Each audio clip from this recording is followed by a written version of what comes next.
Une fille atteinte de trisomie 21 se voit refuser l'entrée dans un magasin, puis elle achète la franchise. Marie Dupont marchait tranquillement dans les rues animées de Lyon, un sourire radieux sur son visage.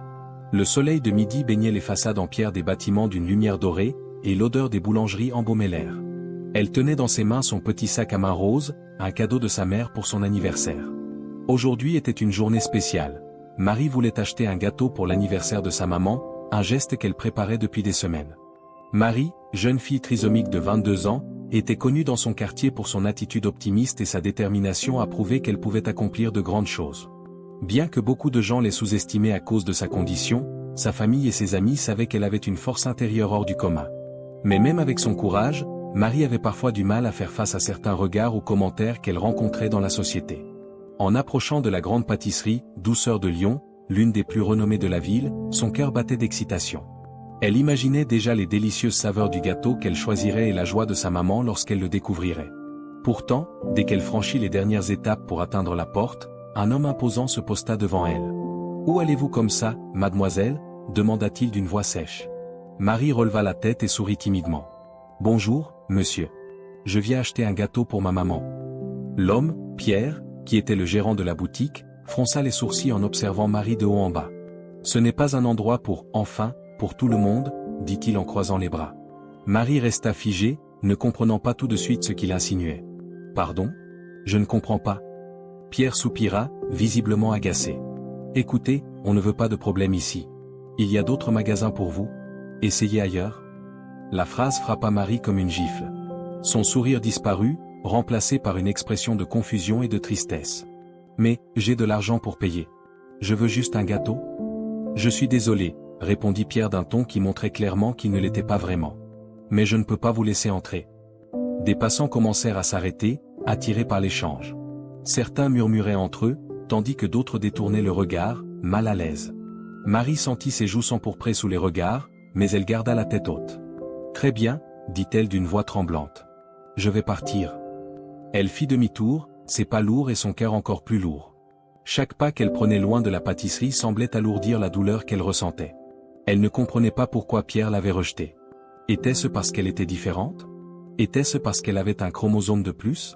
Sur le chemin du retour, les larmes montaient dans les yeux de Marie, mais elle refusait de pleurer.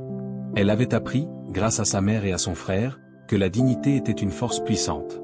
Pourtant, au fond d'elle, elle ressentait une colère qu'elle ne pouvait pas ignorer. En arrivant chez elle, elle trouva sa mère, Anne, en train de lire dans le salon. Lucas, son frère aîné, préparait du café dans la cuisine. En voyant le visage de Marie, Anne posa immédiatement son livre. « Chérie, qu'est-ce qu'il s'est passé ?» demanda-t-elle, inquiète. Marie déposa son sac sur la table et se laissa tomber dans un fauteuil. « Ils ne m'ont pas laissé entrer dans la pâtisserie, maman. Le gérant a dit que ce n'était pas un endroit pour moi. » Anne fronça les sourcils, tandis que Lucas entra dans la pièce, une tasse de café à la main. « Quoi ?» dit-il d'une voix forte. « Il t'a dit ça ?» Marie hocha la tête, retenant ses larmes. Lucas posa sa tasse avec un bruit sourd et se mit à faire les 100 pas dans la pièce. « Ce n'est pas possible. Je vais aller lui parler. Personne n'a le droit de te traiter comme ça. » Anne posa une main apaisante sur l'épaule de son fils. « Lucas, calme-toi. Ce genre de situation ne se règle pas avec de la colère. » Mais Lucas secoua la tête, furieux. « Non, maman. Ce genre de comportement est inacceptable. Marie ne mérite pas ça. Personne ne mérite ça. » Marie, qui était restée silencieuse, leva les yeux vers son frère. « Lucas, ce n'est pas la peine. Je ne veux pas qu'il te parle comme il m'a parlé. Ça ne vaut pas la peine. » Lucas s'agenouilla devant elle et prit ses mains dans les siennes. « Écoute-moi, petite sœur. Tu es incroyable. Tu as un cœur en or, et ce monde a besoin de plus de personnes comme toi. Ce type-là, il est aveugle. Mais moi, je veux qu'il sache à quel point il a tort. » Anne, bien qu'inquiète pour ses enfants, sentit une lueur d'espoir en écoutant Lucas. Elle savait que Marie avait une résilience extraordinaire, mais cette situation semblait particulièrement difficile à surmonter. « Marie, tu sais quoi ?» dit Anne doucement. « Tu n'as rien à prouver à ce Pierre. Ce n'est qu'un homme aigri et ignorant. Mais tu as le droit de rêver grand. » Les mots de sa mère restèrent dans l'esprit de Marie longtemps après la conversation. Cette nuit-là, allongée dans son lit, elle repensa à ce qu'elle voulait vraiment. Elle ne voulait pas seulement prouver que Pierre avait tort. Elle voulait faire plus. Elle voulait montrer à tout le monde que sa différence était une force et non une faiblesse. Alors que les premières lueurs de l'aube illuminaient sa chambre, une idée germait dans son esprit. Peut-être que cet échec apparent pouvait devenir une opportunité. Peut-être que ce rejet n'était que le début de quelque chose de bien plus grand. Le lendemain matin, Marie se réveilla avec une nouvelle détermination. Elle s'assit à son bureau, un meuble simple mais rempli de souvenirs, des photos de famille, des cartes postales, et un carnet de dessins qu'elle aimait griffonner. Mais aujourd'hui, ce n'était pas pour dessiner qu'elle sortit un carnet. Elle voulait écrire des idées. Marie réfléchit à ce que sa mère avait dit la veille. « Tu as le droit de rêver grand ». Ces mots résonnaient en elle comme un écho puissant. Et si elle faisait quelque chose de plus grand que simplement prouver à Pierre qu'il avait tort? Et si elle créait quelque chose de spécial, quelque chose qui montrerait au monde ce dont elle était capable? Elle écrivit les mots suivants en grosses lettres sur la première page de son carnet, « Mon propre rêve ». En bas de ces mots, elle ajouta une liste. Trouver une idée, travailler dur, ne jamais abandonner. Ce jour-là, elle décida de parler à Lucas. Après tout, son frère avait toujours été son premier supporter, celui qui croyait en elle-même lorsqu'elle doutait d'elle-même. « Lucas, est-ce que tu crois qu'on pourrait avoir notre propre pâtisserie ?» demanda-t-elle timidement alors qu'ils prenaient le petit déjeuner ensemble. Lucas releva les yeux de son bol de céréales, visiblement surpris. « Notre propre pâtisserie ?» Marie hocha la tête. « Oui. Une boutique où tout le monde serait bienvenu, où personne ne serait rejeté. » Lucas sourit largement, son enthousiasme prenant rapidement le dessus. « Je crois que c'est une idée géniale, Marie. Mais tu sais, c'est beaucoup de travail. On devra trouver de l'argent, un local, et apprendre comment gérer une entreprise. » Marie serra les poings avec détermination. « Je suis prête. » Lucas posa une main sur son épaule. « Alors on le fera ensemble ?» Les jours suivants, Marie et Lucas commencèrent à travailler sur leur idée. Ils passèrent des heures à faire des recherches sur Internet, à regarder des vidéos sur la gestion d'entreprise, et à lire des articles sur la création de pâtisseries. Pour la première fois, Marie se sentait complètement absorbée par un projet qui lui tenait à cœur. Mais tout n'était pas facile. Lorsqu'ils se rendirent à leur première banque pour demander un prêt, ils furent accueillis par un banquier à l'air sévère. « Vous voulez ouvrir une pâtisserie ?» demanda-t-il en jetant un regard sceptique à Marie. Marie hocha la tête avec enthousiasme. « Oui, monsieur. J'ai une vision claire de ce que je veux faire. Je veux que ce soit un endroit inclusif, où tout le monde se sente le bienvenu. » Le banquier fronça les sourcils et feuilleta leur dossier. « Vous n'avez aucune expérience en affaires, et ce projet semble ambitieux. Je ne pense pas que nous puissions approuver ce prêt. » Le cœur de Marie se serra, mais Lucas intervint rapidement. « Si vous ne pouvez pas nous aider, quelqu'un d'autre le fera. Merci pour votre temps. » Ils quittèrent la banque, mais au lieu de se décourager, Marie se sentit encore plus motivée. « Nous trouverons un moyen, » dit-elle à Lucas. « Je sais qu'on peut le faire. » Quelques jours plus tard, alors qu'ils discutaient de leur projet dans un café du coin, une femme d'une quarantaine d'années les interrompit. « Excusez-moi, je n'ai pas pu m'empêcher d'entendre votre conversation. Vous voulez ouvrir une pâtisserie ?» demanda-t-elle avec un sourire chaleureux. Marie et Lucas échangèrent un regard avant de répondre. « Oui, c'est notre rêve, » dit Marie. La femme, qui se présenta comme Sophie Martin, était une entrepreneure locale bien connue pour soutenir les petites entreprises. « Je trouve votre idée merveilleuse, » dit-elle. « J'ai moi-même ouvert mon premier café il y a 10 ans, et je sais à quel point il est difficile de commencer. Mais j'aimerais vous aider. » Marie sentit son cœur s'emballer. « Vous voulez nous aider? Comment ?» Sophie sortit une carte de visite et la tendit à Marie. « Venez me voir dans mon bureau demain. Je pourrais vous donner des conseils et vous aider à trouver des financements. » Le lendemain, Marie et Lucas se rendirent au bureau de Sophie. Celle-ci leur donna des conseils pratiques sur la manière de structurer leur business plan, d'approcher les investisseurs, et même de choisir le bon emplacement pour leur boutique. « Vous avez quelque chose de spécial, Marie, » dit Sophie après avoir passé une heure à discuter avec eux. « Votre passion et votre vision sont rares. Les gens vont ressentir cela lorsqu'ils entreront dans votre pâtisserie. » Encouragée par les mots de Sophie, Marie travailla jour et nuit sur leur projet. Elle apprit à calculer les coûts, à établir un budget, et à écrire une présentation claire pour les investisseurs. Lucas, de son côté, s'assura qu'il trouvait les meilleurs fournisseurs pour leurs ingrédients.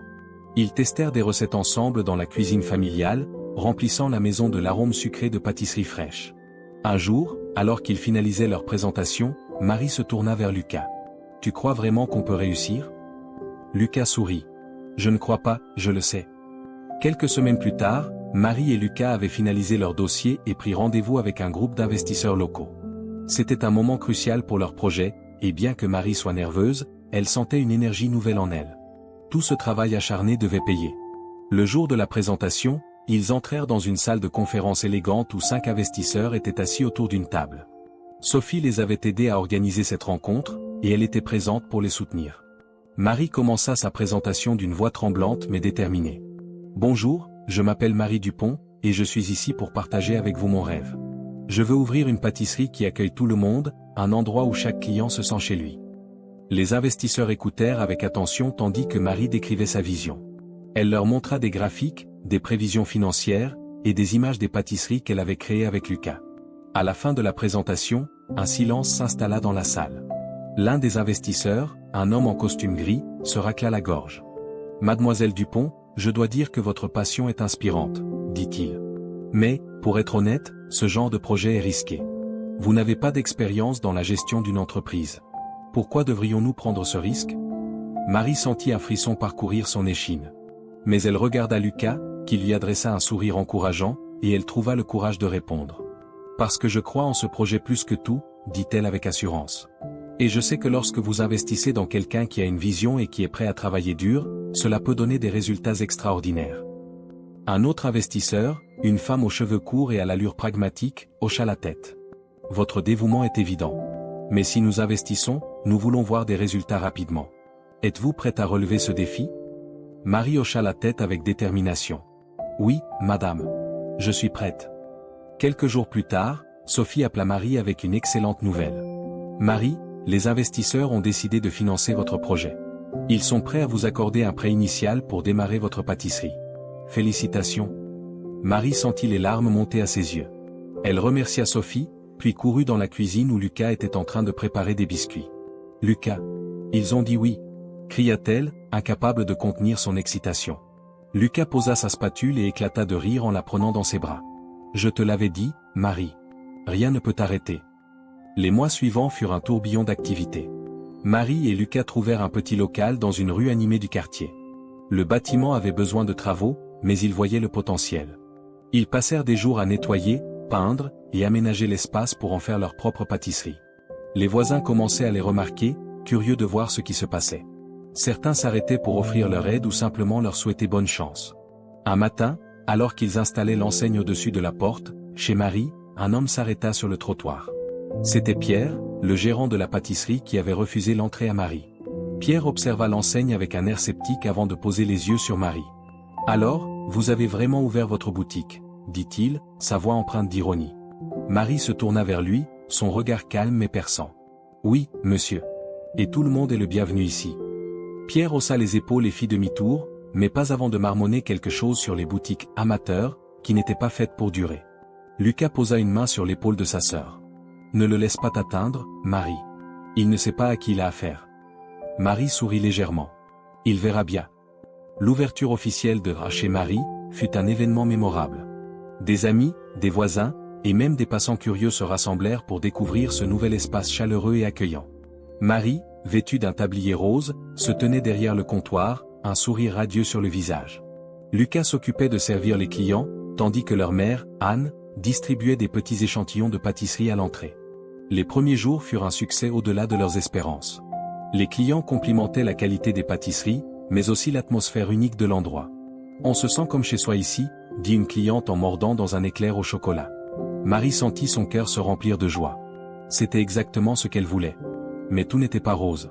Une semaine après l'ouverture, Pierre revint, cette fois avec une attitude plus agressive. « Vous pensez vraiment que vous pouvez concurrencer ma pâtisserie ?» demanda-t-il en entrant brusquement dans la boutique. Marie resta calme. « Je ne suis pas ici pour concurrencer qui que ce soit, monsieur. Je suis ici pour partager ma passion et créer un endroit où tout le monde se sent accepté. » Pierre éclata de rire. « Bonne chance, mademoiselle. On verra combien de temps vous tiendrez. » Les semaines suivantes furent un test de résilience pour Marie et Lucas. Bien que leur boutique ait attiré une clientèle fidèle, ils faisaient face à des défis financiers, des longues heures de travail, et des tentatives mesquines de Pierre pour discréditer leur entreprise.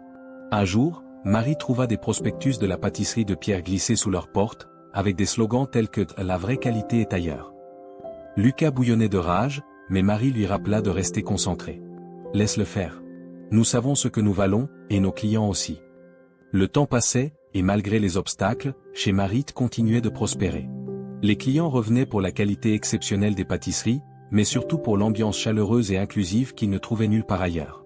Marie avait transformé sa boutique en bien plus qu'un simple commerce, c'était un lieu où les gens se sentaient valorisés et respectés. Un jour, alors qu'elle préparait des madeleines dans l'arrière-boutique, elle entendit le tintement de la clochette à l'entrée. Une voix familière s'éleva, c'était Sophie, son mentor. « Marie, tu fais des merveilles ici », s'exclama Sophie, observant la boutique pleine de clients qui riaient et savouraient leur pâtisserie. Marie posa sa spatule et s'essuya les mains. « Merci, Sophie. Mais c'est grâce à toi si j'ai pu commencer ce voyage. » Sophie sourit. « Peut-être, mais c'est ta détermination et ton cœur qui ont tout rendu possible. Je suis venue te voir parce que j'ai une proposition pour toi. » Marie fronça les sourcils, curieuse. « Une proposition ?» Sophie hocha la tête. « Un groupe de franchisés cherche de nouveaux talents pour élargir leur réseau. Ils ont entendu parler de toi et de ta boutique. Ils veulent te rencontrer pour discuter d'un potentiel partenariat. » Le cœur de Marie fit un bond. « Un partenariat ? Tu veux dire, ouvrir d'autres boutiques comme la mienne ?» Sophie posa une main sur l'épaule de Marie. « Oui, exactement. Imagine ce que tu pourrais accomplir si ta vision s'étendait à d'autres endroits. » Quelques semaines plus tard, Marie se retrouva dans une salle de réunion élégante, assise face à un groupe d'investisseurs et de gestionnaires de franchise. Bien qu'intimidée, elle se souvenait des conseils de Lucas avant de partir, « Sois toi-même. Ta passion suffit à convaincre n'importe qui. » Les gestionnaires lui posèrent de nombreuses questions sur son parcours, sa vision, et la manière dont elle gérait sa boutique. Marie répondit avec honnêteté, partageant son rêve d'inclusion et son désir de transformer le monde, une pâtisserie à la fois. « Nous sommes impressionnés par votre histoire, mademoiselle Dupont », déclara l'un des gestionnaires à la fin de la réunion. « Nous pensons que votre boutique pourrait devenir un modèle pour nos franchises. Nous aimerions vous proposer d'acquérir et de gérer un autre point de vente sous notre bannière. » Marie sentit son souffle se couper. C'était une opportunité incroyable, mais elle savait que cela venait avec de grandes responsabilités. « Merci pour cette opportunité, » dit-elle. « Mais avant de prendre une décision, j'aimerais visiter l'endroit que vous avez en tête. » Le gestionnaire hocha la tête avec un sourire. « Bien sûr. Nous pourrions organiser une visite dès demain. » Le lendemain, Marie et Lucas se rendirent à l'adresse fournie par les gestionnaires. En arrivant, Marie réalisa qu'il s'agissait d'un emplacement qu'elle connaissait bien, la pâtisserie où elle avait été humiliée par Pierre. Son cœur s'emballa, mais elle prit une profonde inspiration. « C'est ironique, n'est-ce pas ?» murmura-t-elle à Lucas. Lucas haussa les épaules, son regard brillant d'enthousiasme. « Peut-être que c'est le destin. » Lorsqu'ils entrèrent dans la boutique, ils furent accueillis par un gestionnaire qui leur fit faire le tour du propriétaire. Pierre n'était pas présent ce jour-là, ce qui soulagea Marie.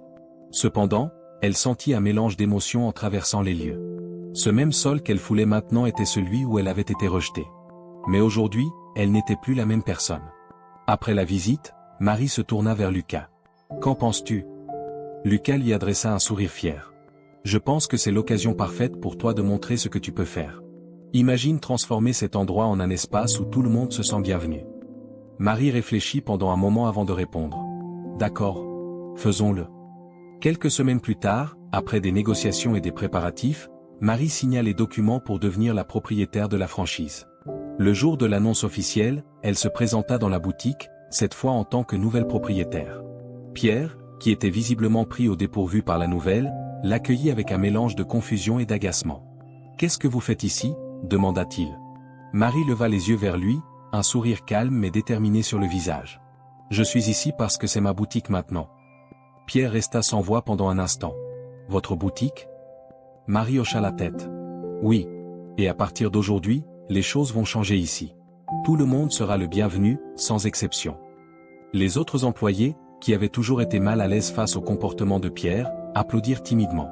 Pierre, rouge de colère et de honte, balbutia quelques mots avant de quitter la boutique, claquant la porte derrière lui. Les mois qui suivirent furent marqués par une transformation spectaculaire. Sous la direction de Marie, la boutique devint un symbole d'inclusion et de respect. Elle engagea des employés de tous horizons, y compris des personnes ayant des handicaps, et s'assura que chaque client se sent accueilli. Un jour, alors qu'elle servait un client, une petite fille avec un large sourire s'approcha d'elle et dit « Vous êtes comme moi. Vous avez fait quelque chose de grand ?» Marie sentit son cœur se réchauffer. Elle s'agenouilla pour être à la hauteur de la fillette. « Oui, et tu peux faire de grandes choses toi aussi. » Marie sentait chaque jour la satisfaction de voir sa boutique prospérer. Mais ce qui la rendait le plus heureuse, c'était l'impact qu'elle avait sur la communauté. Des clients de tous âges venaient pour bien plus que des pâtisseries, ils cherchaient un endroit où ils se sentaient vus, compris et acceptés. Un matin, alors qu'elle ouvrait la boutique, elle remarqua un groupe d'élèves en excursion scolaire arrêtés devant la vitrine... Ils observaient les étagères remplies de macarons colorés et de gâteaux décorés avec soin. L'un des enfants, un garçon avec des lunettes épaisses, semblait particulièrement émerveillé. Marie sortit de la boutique pour les saluer. « Bonjour, les enfants. Vous voulez entrer pour un petit goûter ?» Les élèves hochèrent la tête avec enthousiasme, et leur professeur, une femme gentille d'une quarantaine d'années, sourit. « Merci, mademoiselle Dupont. Vos pâtisseries sont célèbres dans le quartier. » Marie guida les enfants à l'intérieur et leur expliqua comment elle préparait ses gâteaux. Elle leur montra même comment décorer des cupcakes, ce qui fit briller les yeux de tout le monde. C'était exactement ce qu'elle voulait, un endroit où chacun se sent inspiré et encouragé à explorer sa créativité. L'enfant aux lunettes épaisses s'approcha timidement d'elle à la fin. « Madame, c'est vrai que c'est votre magasin ?» demanda-t-il, fasciné. Marie s'accroupit à son niveau et lui sourit. « Oui, c'est vrai. Et toi, qu'aimerais-tu faire un jour ?» Le garçon réfléchit un moment. « J'aimerais être chef pâtissier comme vous. » Le cœur de Marie se serra de joie. « Alors, je crois que tu y arriveras. Tout ce dont tu as besoin, c'est de travailler dur et de croire en toi. » La boutique était devenue plus qu'un simple commerce. C'était un espace où les gens apprenaient à rêver, où ils voyaient au-delà des limites que la société pouvait parfois imposer. Mais malgré tout son succès, Marie savait qu'il y avait encore des défis à relever. Un jour, Sophie entra dans la boutique avec un journal sous le bras. « Regarde ça », dit-elle en posant le journal sur le comptoir. Marie lut l'article en première page. Le titre disait « La pâtisserie inclusive qui change des vies ». Le journaliste avait écrit un long article sur Marie, son parcours, et la manière dont elle avait transformé sa boutique en un modèle d'inclusion et de résilience. « Tu es célèbre maintenant, Marie », dit Sophie avec un sourire fier. Marie rougit légèrement. « Je ne fais que suivre mon rêve. » Sophie hocha la tête. « Mais en suivant ton rêve, tu montres à d'autres qu'ils peuvent suivre le leur aussi.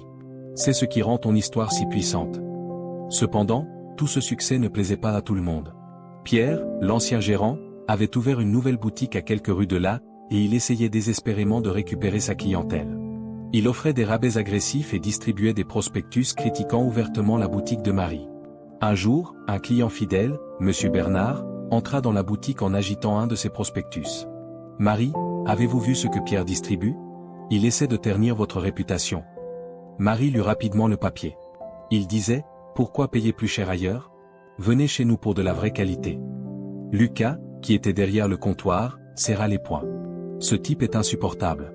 Il n'arrive pas à accepter que tu sois meilleur que lui. » Marie resta calme. Ce n'est pas une compétition. Les clients choisiront l'endroit où ils se sentent le mieux. Nous continuerons simplement à faire de notre mieux. Malgré les efforts de Pierre, la clientèle de Marie continua de croître. Des familles, des étudiants, et même des touristes venaient découvrir l'endroit dont tout le monde parlait. Un jour, une femme élégamment vêtue entra dans la boutique. « Bonjour, mademoiselle Dupont. Je suis directrice d'un réseau national d'entreprises inclusives. Nous avons entendu parler de votre succès, et nous aimerions discuter d'un partenariat avec vous. » Marie, bien que surprise, accepta de l'écouter. La femme expliqua que son organisation cherchait à promouvoir des entreprises qui valorisaient la diversité et l'inclusion, et qu'elle voyait entre chez Marie, un modèle parfait. Marie réfléchit un instant avant de répondre. « J'aimerais beaucoup collaborer avec vous. Mais seulement si cela reste fidèle à ma vision. Je veux que chaque boutique reste un endroit où chacun se sent comme chez soi. » La directrice sourit. « C'est exactement ce que nous voulons aussi. » Dans les mois qui suivirent, Marie travailla avec l'organisation pour ouvrir plusieurs nouvelles boutiques à travers la région. Chaque emplacement suivait les principes qu'elle avait établis, inclusion, respect et excellence. Elle supervisa personnellement la formation des nouveaux gérants pour s'assurer que l'esprit de « chez Marie » restait intact. Un soir, alors qu'elle fermait la boutique principale, Lucas s'approcha d'elle avec un sourire. « Tu réalises ce que tu as accompli, Marie? Tu es passée de quelqu'un que Pierre a rejeté à la tête d'un empire en pleine croissance. » Marie rit doucement. « Ce n'est pas un empire, Lucas. C'est une communauté. Et c'est tout ce que je voulais. » Lucas hocha la tête, impressionné par l'humilité de sa sœur. « Qu'est-ce que tu vas faire maintenant ?» Marie regarda les étoiles au-dessus d'elle, un sourire serein sur le visage. « Je vais continuer à rêver. Il y a toujours plus à faire. » Quelques mois plus tard, Marie se retrouva invitée à une conférence régionale pour parler de son parcours. La salle était pleine à craquer, des entrepreneurs, des étudiants, et même des familles venaient entendre l'histoire de cette jeune femme qui avait transformé un rejet en succès. Marie monta sur scène, légèrement nerveuse mais pleine de gratitude. Elle tenait dans ses mains une photo de sa boutique, un rappel de tout ce qu'elle avait accompli. Elle ajusta le micro et prit une profonde inspiration avant de commencer. « Bonjour à tous », dit-elle avec un sourire sincère. « Je m'appelle Marie Dupont, et je suis la fondatrice de Chez Marie, une pâtisserie qui ne ressemble peut-être pas aux autres. Aujourd'hui, je voudrais partager avec vous mon histoire. Elle parla de ce jour où elle s'était présentée devant la pâtisserie de Pierre, pleine d'espoir, pour se voir refuser l'entrée. Les murmures dans la salle montrèrent que beaucoup étaient choqués par l'injustice qu'elle avait subie. Puis, elle expliqua comment cet événement avait allumé en elle une étincelle, un désir de prouver que tout le monde mérite une chance, peu importe qui ils sont.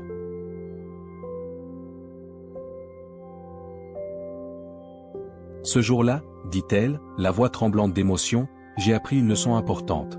Parfois, le rejet est une bénédiction déguisée. Il vous pousse à aller plus loin, à rêver plus grand. La salle applaudit, et Marie sentit une chaleur réconfortante l'envahir. Elle poursuivit en parlant de son parcours, des défis qu'elle avait rencontrés et surmontés, et de l'importance d'avoir une vision claire et un réseau de soutien. Elle termina son discours avec ces mots, « Si je peux vous laisser une seule idée aujourd'hui, c'est celle-ci. Ne laissez jamais quelqu'un vous dire que vous n'êtes pas assez bien. Vous avez le pouvoir de transformer chaque obstacle en opportunité. Tout commence par croire en vous. » La salle éclata en applaudissements, et Marie descendit de la scène, son cœur rempli de fierté. De nombreuses personnes vinrent la féliciter, et certaines lui dirent que son histoire les avait profondément inspirées. Cependant, alors que tout semblait aller pour le mieux, un nouveau défi inattendu se présenta. L'organisation avec laquelle Marie travaillait pour ses franchises lui proposa d'ouvrir une boutique dans une ville voisine. C'était une opportunité incroyable, mais le problème était le manque de personnel qualifié. Marie se retrouva face à un dilemme. Elle ne voulait pas compromettre la qualité et les valeurs qui avaient fait le succès de sa boutique. Elle décida alors d'adopter une approche innovante. Elle contacta des associations locales pour recruter des personnes issues de milieux marginalisés ou ayant des handicaps. Elle leur offrit une formation complète, s'assurant qu'ils se sentaient valorisés et capables. Chez Marie, tout le monde a sa place, répétait-elle souvent à son équipe. Ce mantra devint le cœur de sa stratégie de gestion. Pendant ce temps, Pierre, dont les affaires continuaient de décliner, semblait de plus en plus obsédé par le succès de Marie. Un jour, il se présenta à sa boutique, son visage marqué par l'amertume. « Alors, c'est ça, ton grand projet ?» dit-il avec un ton moqueur en regardant autour de lui. « Tu crois vraiment que ça va durer ?» Marie, qui arrangeait une vitrine, se retourna calmement. « Pierre, je ne comprends pas pourquoi tu perds encore ton temps à essayer de me rabaisser. Pourquoi ne pas te concentrer sur ton propre chemin ?» Pierre ricana. « Mon chemin ? Tout ce que j'ai construit, tu me l'as volé. » Marie fronça les sourcils, mais elle garda son calme. « Je n'ai rien volé, Pierre. J'ai travaillé dur pour arriver ici. Et si tu veux réussir, peut-être devrais-tu essayer de faire la même chose. » Ces mots semblèrent frapper Pierre comme une gifle. Il resta silencieux pendant un moment, puis tourna les talons et sortit sans un mot. Les semaines suivantes furent marquées par une période de réflexion pour Marie. Elle se rendait compte que son succès ne se mesurait pas seulement en chiffres ou en boutiques ouvertes, mais dans l'impact qu'elle avait sur les autres. Chaque fois qu'un client lui racontait combien sa boutique lui avait apporté de joie ou d'espoir, elle se rappelait pourquoi elle avait commencé ce voyage. Un jour, alors qu'elle faisait une pause dans la salle de repos de la boutique, Lucas entra avec une lettre dans les mains. « Tu ne vas pas croire ça ?» dit-il, un sourire espiègle sur le visage. « Quoi ?» demanda Marie, intriguée. Lucas lui tendit la lettre. C'était une invitation officielle d'un organisme national d'entreprises inclusives. Il voulait décerner à Marie un prix pour son travail exceptionnel en faveur de l'inclusion et de l'équité. Marie resta sans voix. « Un prix ? Pour moi ?» Lucas hocha la tête. « Absolument. Et tu le mérites plus que quiconque. » Lors de la cérémonie de remise des prix, Marie se retrouva une fois de plus sur scène. Mais cette fois, ce n'était pas seulement son histoire qui était célébrée, mais aussi l'impact qu'elle avait eu sur tant de vies. En tenant le trophée dans ses mains, elle pensa à tout le chemin parcouru, du rejet humiliant devant la boutique de Pierre à cet instant de reconnaissance nationale. Elle s'adressa au public avec émotion, « Ce prix n'est pas seulement pour moi. Il est pour toutes les personnes qui ont cru en moi, même quand je doutais. Il est pour tous ceux qui se sentent exclus ou sous-estimés. Sachez que vous êtes capable de tout accomplir. » Les applaudissements furent assourdissants, et Marie sentit des larmes de gratitude couler sur ses joues. Elle savait que ce n'était pas la fin de son voyage, mais plutôt un nouveau chapitre. Dans les mois qui suivirent la remise du prix, la vie de Marie changea encore davantage. Sa boutique principale, désormais considérée comme un lieu emblématique, recevait des visiteurs de toute la région. Mais Marie ne se laissait pas distraire par le succès.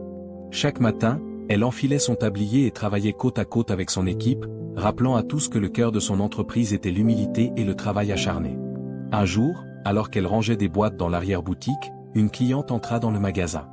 Elle était vêtue simplement, ses cheveux gris tirés en arrière, mais il y avait quelque chose dans son regard qui attira l'attention de Lucas. « Bonjour », dit Lucas en s'approchant d'elle avec un sourire. « Puis-je vous aider ?» La femme hocha la tête. « Oui, je cherche Marie Dupont. » Lucas désigna l'arrière-boutique. « Elle est juste là. Je vais aller la chercher. » Quelques instants plus tard, Marie arriva, essuyant ses mains sur son tablier. « Bonjour, je suis Marie. Que puis-je faire pour vous ?» La femme sourit doucement. « Je voulais simplement vous remercier. » Marie fronça les sourcils, intriguée. « Me remercier ? Pourquoi ?» La cliente inspira profondément. « Ma fille a un handicap, et pendant des années, elle s'est sentie mise de côté. Mais lorsque nous sommes venus dans votre boutique pour la première fois, tout a changé. Elle a vu en vous une source d'inspiration, quelqu'un qui lui montrait que tout était possible. Aujourd'hui, elle parle d'ouvrir sa propre entreprise. » Marie sentit son cœur se réchauffer. « Merci pour vos mots. Cela signifie beaucoup pour moi. » La femme sourit, les larmes aux yeux. « Non, merci à vous. Vous avez donné de l'espoir à ma fille, et pour cela, je ne pourrai jamais assez vous remercier. » Cette rencontre marqua un tournant pour Marie. Elle comprit que son travail dépassait la simple gestion d'une boutique. Elle avait une responsabilité envers sa communauté, celle de continuer à inspirer et à encourager. Elle décida alors de lancer un programme de mentorat pour les jeunes adultes ayant des handicaps. Le programme, appelé Rêve en Action, offrait des ateliers sur l'entrepreneuriat, des stages dans ses boutiques, et des séances de coaching personnel. En peu de temps, le programme devint un succès, attirant des participants de toute la région. Un jour, lors d'un des ateliers, Marie partagea un moment avec une jeune fille nommée Élodie, qui lui rappelait beaucoup elle-même à ses débuts. Élodie, timide mais pleine d'idées, lui montra un carnet rempli de croquis et de notes sur une future boutique qu'elle rêvait d'ouvrir. Marie parcourut les pages avec attention, puis leva les yeux vers Élodie avec un sourire. « C'est un rêve merveilleux, Élodie. Et je suis là pour t'aider à le réaliser. » Au fil des années, chez Marie continua de s'étendre, mais Marie restait toujours fidèle à ses racines. Elle passait autant de temps que possible dans sa boutique d'origine, accueillant les clients avec le même sourire chaleureux qui avait conquis tant de cœurs. Un jour, alors qu'elle fermait la boutique pour la nuit, elle regarda l'enseigne illuminée au-dessus de la porte. Les mots « chez Marie » brillaient dans l'obscurité, et elle se sentit envahie par une profonde gratitude. Elle pensa à tout ce chemin parcouru, à toutes les personnes qui avaient cru en elle, et à toutes celles qu'elle avait touchées. Lucas sortit de la boutique à ce moment-là, les mains pleines de boîtes. « Prête à rentrer ?» demanda-t-il. Marie hocha la tête, mais avant de partir, elle jeta un dernier coup d'œil à l'enseigne. « Lucas, tu sais quoi ?» dit-elle en souriant. « Quoi ? Ce n'est que le début. » Lucas rit doucement. « Je n'en attendais pas moins de toi. » Et ainsi, l'histoire de Marie Dupont, la jeune femme trisomique que personne n'attendait, continua d'inspirer des générations. Elle avait transformé un moment de rejet en une vie de succès et de sens. Mais au fond, elle savait que sa plus grande réussite n'était pas les boutiques qu'elle avait ouvertes ou les prix qu'elle avait remportés, mais les vies qu'elle avait changées grâce à sa vision, son courage et son cœur.